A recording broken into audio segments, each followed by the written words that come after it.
Please subscribe and share my videos. ছাত্ৰ-ছাত্ৰীসকল আজি আমি ষষ্ঠ শ্ৰেণীৰ গণিত বিষয়ৰ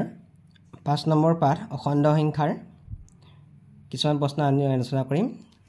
আমি 8 নম্বৰ প্ৰশ্নৰ পৰা আজি আলোচনা কৰিম। Question number 8. Write all the integers between the numbers given below. তলত দিয়া সংখ্যাবোৰৰ মাজত থকা আটাইবোৰ অখণ্ড সংখ্যা লিখা। প্ৰথম প্ৰশ্নটো 0n - 6 আমি যদি সংখ্যা ৰেখালৈ চাওঁ 0 1 2 3 4 নে গৈ থাকিব ফলে -1 -2 -3 -4 -5 -6 -7 and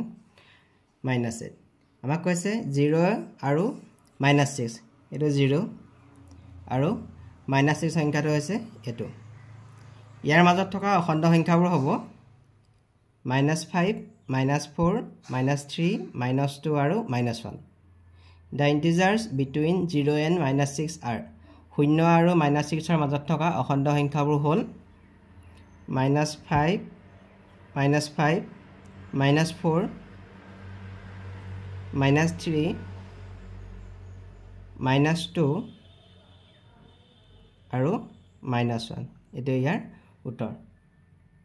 আমাৰ 2 নম্বৰটো কৈছে -6 and 6 -6 আৰু 6 ৰ মাজত থকা আমাৰ অখণ্ড সংখ্যাবোৰ লিখিব লাগে আমি যদি সংখ্যা ৰেখাডাল বহাও 0 1 2 3 4 5 6 এলে -1 -2 -3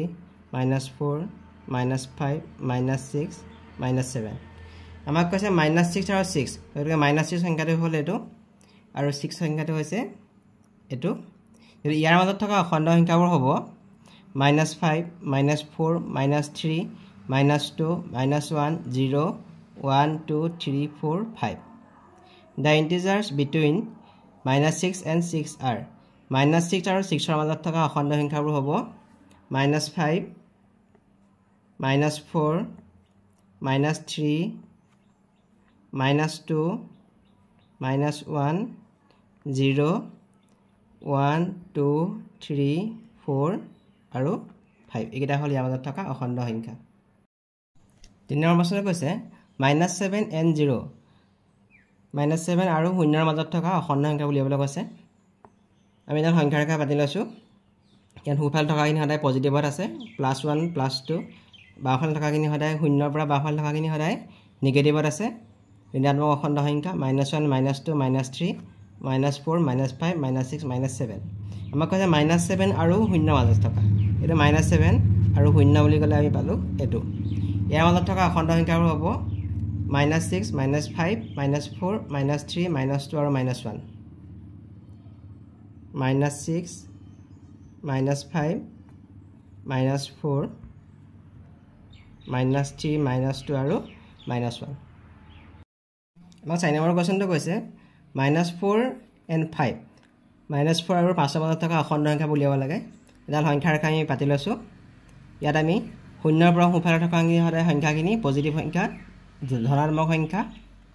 আৰু বাওঁফালে থকাখিনি সদায় ঋণাত্মক সংখ্যা -1 -2 -3 -4 -4 সংখ্যাটো হ'ল এটো আৰু +5 সংখ্যাটো হৈছে এটো ইয়াৰ মাজত থকা অখণ্ড সংখ্যাবোৰ হ'ব -3 -2 -1 0 1 2 3 আৰু 4 The integers between -4 and 5 are -4 আৰু 5 ৰ মাজত থকা অখণ্ড সংখ্যাবোৰ হ'ব -3 -3 -2 -1 0 1 2 3 আৰু 4 5 নম্বৰ প্ৰশ্নটো -11 and -1 -11 আৰু -1 ৰ মাজত থকা অখণ্ড সংখ্যাবোৰ এডাল সংখ্যা ৰেখা আমি পাতি লৈছো সংখ্যা ৰেখাডালত -1 সংখ্যাটো হৈছে এটো আৰু -1 সংখ্যাটো হৈছে -11 সংখ্যাটো হৈছে এটো আৰু -1 সংখ্যাটো এটো ইয়াৰ মাজত থকা অখণ্ড সংখ্যাবোৰ হ'ব -10 -9 -8 -7 -6 -5 -4 -3 -2 The integers between -11 and -1 are -10 -9 -8 -7 -6 -5 -4 -3 আৰু -2 6 নম্বৰ প্ৰশ্নটো আমাক সুধিছে -1 and 7 -1 আৰু 7ৰ মাজত থকা অখণ্ড সংখ্যাবোৰ আমি লিখিব লাগে এল আমি সংখ্যা ৰেখা আঁকি লৈছোঁ -1 সংখ্যাটো এইটো আৰু 7 সংখ্যাটো হৈছে এইটো গতিকে ইয়াৰ মাজত থকা অখণ্ড সংখ্যাবোৰ হ'ব 0 1 2 3 4 5 আৰু 6 The integers between -1 and 7 are 0 1 2 3 4 5 আৰু 6 আমাৰ 9 নম্বৰ প্ৰশ্নটো কৈছে Write the integers between -7 and 2 in an ascending order. Write the largest and the smallest number among them. -7 আৰু 2ৰ মাজত থকা অখণ্ড সংখ্যাবোৰ ঊৰ্ধ্বক্ৰমত লিখা ইহঁতৰ ভিতৰত আটাইতকৈ ডাঙৰ আৰু আটাইতকৈ সৰু অখণ্ড সংখ্যাটো লিখা আমি ইয়াত সংখ্যা ৰেখাটো আঁকি লৈছোঁ ইয়াত আমাৰ সংখ্যা কৈছে -7 আৰু 2 -7 এইটো সংখ্যা আৰু 2 হৈছে এইটো সংখ্যা ইয়াৰ মাজত থকা সংখ্যাবোৰৰ ঊৰ্ধ্বক্ৰম কৈছে এসেন্ডিং অৰ্ডাৰ কৈছে যিমানে আমাৰ সংখ্যাবোৰ বাওঁফালৰ পৰা সোঁফাললৈ গৈ থাকে সেই সংখ্যাবোৰ ডাঙৰ হৈ গৈ থাকে -7তকৈ -6 ডাঙৰ -6তকৈ -5 ডাঙৰ যেনেকৈ -5তকৈ -4 ডাঙৰ -4তকৈ -3 ডাঙৰ আমাক এতিয়া আছে -7 আৰু 2ৰ মাজত থকা সংখ্যাবোৰ -7 আৰু 2ৰ মাজত আছে -6 -5 -4 -3 -2 -1 0 আৰু 1 এই সংখ্যাবোৰ ঊৰ্ধ্বক্ৰম বুলি ক'লে সৰুৰ পৰা ডাঙৰলৈ এতিয়া -6টো একেবাৰে সৰু এইকেইটা সংখ্যাৰ ভিতৰত আৰু 1টো একেবাৰে ডাঙৰ হ'ব -6তকৈ -5টো ডাঙৰ -5তকৈ -4 ডাঙৰ যেনেকৈ -4তকৈ -3 ডাঙৰ -3তকৈ -2 ডাঙৰ -2তকৈ -1 ডাঙৰ -1তকৈ 0টো ডাঙৰ 0তকৈ আকৌ 1টো ডাঙৰ গতিকে the integers between -7 and 2 in ascending order is -6 -5 -4 -3 -2 -1 0 আৰু 1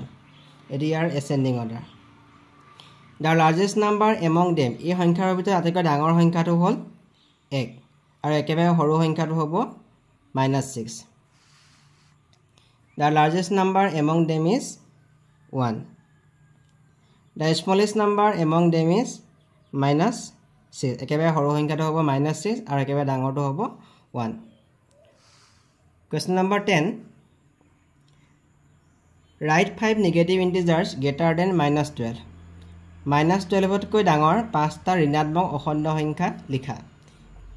আমি ইয়াৰ সংখ্যা ৰেখাটো আঁকি লৈছোঁ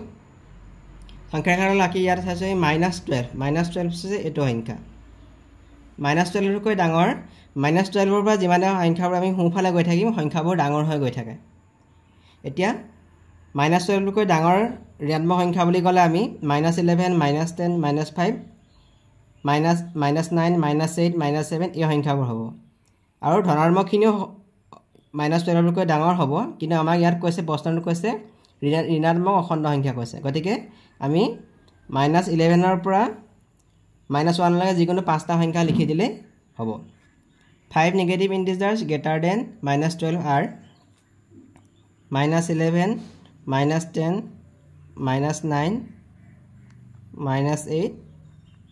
-7 5টা লিখিব কৈছে আমি 5টা লিখি দিছোঁ তাৰ পিছৰ প্ৰশ্নটো সুধিছে write 5 positive integers greater than -12 -12তকৈ ডাঙৰ 5টা ধনাত্মক অখণ্ড সংখ্যা লিখা গৈছে গতিকে -12 সংখ্যাটো এইটো সংখ্যা ৰেখা তলত